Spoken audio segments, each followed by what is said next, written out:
Hi students, வணக்கம்.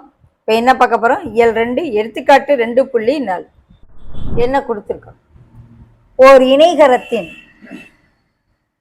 அடுத்தடுத்த பக்கங்கள் முறையே 12 சென்டிமீட்டர் மற்றும் 9 சென்டிமீட்டர். சிறிய பக்கங்களுக்கு இடையே உள்ள தொலைவு 8 சென்டிமீட்டர் எனில் பெரிய பக்கங்களுக்கு இடையே உள்ள தொலைவை காண்க. என்ன சொல்றாங்க? ஒரு இணைகரம் வரைஞ்சுக்குவோம். அடுத்தடுத்த பக்கங்கள் முறையே 12 சென்டிமீட்டர் அண்ட் 9 சென்டிமீட்டர். ஸோ இது 9 சென்டிமீட்டர்னா ஏபிசிடிங்கிறது இணைகரம்னு எடுத்துக்கிடுவோம். இது 12, 9 அடுத்தடுத்த பக்கங்கள் கொடுத்துட்டாங்க. இது 9னா இதுவும் 9 ஆயிரும். ஓகே, இது 12னா இதுவும் என்ன ஆயிரும்? 12 சென்டிமீட்டர் ஆயிரும். இதை வச்சுக்கணும். இப்போ என்ன சொல்றாங்க? சிறிய பக்கங்களுக்கு இடையே உள்ள தொலைவு 8 சென்டிமீட்டர். இது ரெண்டுக்கு இடையே இருக்க தொலைவு என்னன்னு கொடுத்துட்டாங்க? 8ன்னு கொடுத்துட்டாங்க.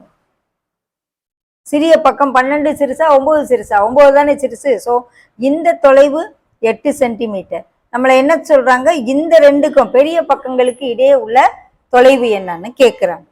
ஓகே, இப்போ என்ன செய்வோம்? நம்ம ஒரு இணைகரத்தின் பரப்பளவு அப்படின்னா இணைகரத்தின் பரப்பளவு ஈக்குவல் டு அடிப்பக்கம் இன்ட்டு உயரம். ஸோ இந்த 9 சென்டிமீட்டரை நம்ம அடிப்பக்கமாக எடுத்துக்கிடுவோம். இந்த 12 சென்டிமீட்டரை பக்கம் அடுத்த பக்கமாக எடுத்துக்கிறோம். ஓகே, இப்படி இந்த இணைகரத்தை நான் வரைஞ்சிருக்கேன். இது 9 சென்டிமீட்டரை அடிப்பக்கமாக கொண்டுக்கிடுவோம், 12 சென்டிமீட்டரை அடுத்த பக்கமாக வச்சுக்கிடுவோம். ஸோ இது இந்த ரெண்டு சின்ன பக்கங்களுக்கு இடையே உள்ள தொலைவு தான் அவங்க என்னன்னு கொடுத்துருக்காங்க? 8 சென்டிமீட்டர்னு கொடுத்துருக்காங்க. ஸோ இது அடிப்பக்கமாகவும் இதை உயரமாக வச்சு முதல்ல இணைகரத்தின் பரப்பளவை நம்ம கண்டுபிடிச்சிருவோம். ஓகேவா?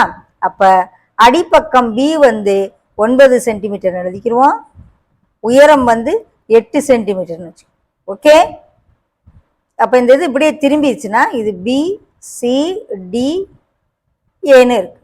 ஓகே, சரியா? அந்த படத்தை அப்படியே ஒரு ரொட்டேஷன் தான் கொடுத்துருக்கேன். அடிப்பக்கத்தை 9 சென்டிமீட்டர்னு எடுத்திருக்கேன். ஓகேவா? இப்போ பரப்பளவு ஏஸ் ஈக்குவல் டு அடிப்பக்கம் இன்ட்டு உயரம் தானே சொன்னோம். 9 × 8 9 72 சதுர சென்டிமீட்டர்னு வந்துடுது. ஓகே, எது? இணைகரத்தின் பரப்பளவு.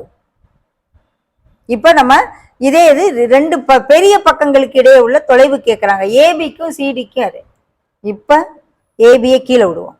இது ரெண்டுக்கு இடையில இருக்க தொலைவு தான் நம்ம என்னன்னு வச்சுக்கிடுவோம்? கைச்சு வச்சுக்குவோம். ஆல்ரெடி இணைகரத்தின் பரப்பளவு நம்ம கையில் இருக்கு 72 சென்டிமீட்டர் சதுர சென்டிமீட்டர்னு. அடிப்பக்கம் 12 இருக்கு. அப்ப உயரம் கண்டுபிடிச்சலாம். ஓகேவா? ஏபிசி ஈக்குவல் டு இப்ப இதை பின்னு வச்சுக்கிடுவோம். பெரிய பக்கத்தை இப்ப அடிப்பக்கமா எடுக்கிறோம். ஓகே, உயரம் தெரியாது, பரப்பளவு நமக்கு தெரியும் 72 சென்டிமீட்டர்னு தெரியும். ஸோ இந்த சின்ன பக்கத்தை அடிப்பக்கமாக கொண்டு முதல்ல பரப்பளவு கண்டுபிடிச்சிட்டோம். சிறிய பக்கத்தை அடிப்பக்கமாக கொண்டு பரப்பளவு கண்டுபிடிச்சிட்டோம். அடுத்து பெரிய பக்கத்தை அடிப்பக்கமாக கொண்டு அந்த பரப்பளவை சப்ஸ்டியூட் பண்ணால் அது ரெண்டுக்கு இடையில இருக்க தொலைவு நம்ம கண்டுபிடிச்சிடும்.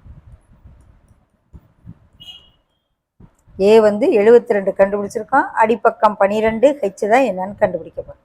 Okay, so H is equal to 72 / 12 6 12 72. So H is equal to 6 centimetre. அதாவது பெரிய பக்கங்களுக்கு இடையே உள்ள தொலைவு 6 சென்டிமீட்டர்.